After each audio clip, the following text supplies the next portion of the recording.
Interesting facts about the Bible, part 96. Did you know that many of the things that people view as harsh or cruel in the Old Testament were actually great mercies? People have a tendency to look at history in reverse from where we are today back to a law or happening, but rather we need to look chronologically what was happening in the past that led up to this law.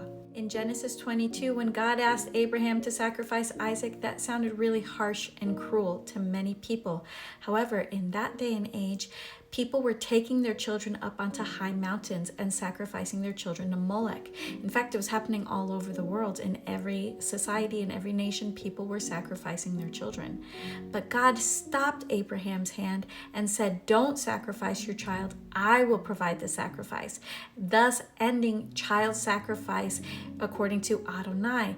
He does not like child sacrifice, and he stopped it. And the only time that Israel ever participated in child sacrifice was when they walked away from Adonai and started worshiping Molech.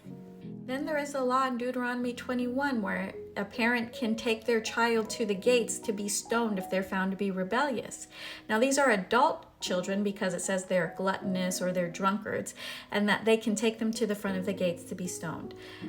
What people hear is stone children, but actually what was happening in this day and age was something called honor killings. It still exists in the Middle East today. This is where you would kill your children if they brought shame upon the family name. You would just kill them in secret, bury the bodies, and it was like they never existed. However, this effectively ended honor killings because you had to go very public and take your child to the gates. You had to have an elder judge. Everybody knew in the whole city. If you did something at the gates, everybody knew.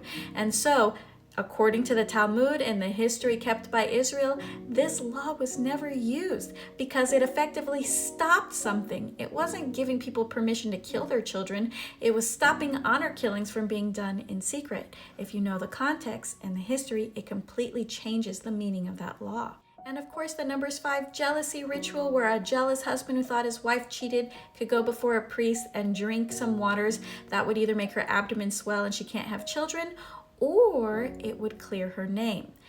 Now, this actually provided a protection for women because in the Middle East, even today, all a man had to do was accuse his wife and she could be stoned. He could divorce her, throw her out, and not provide for her.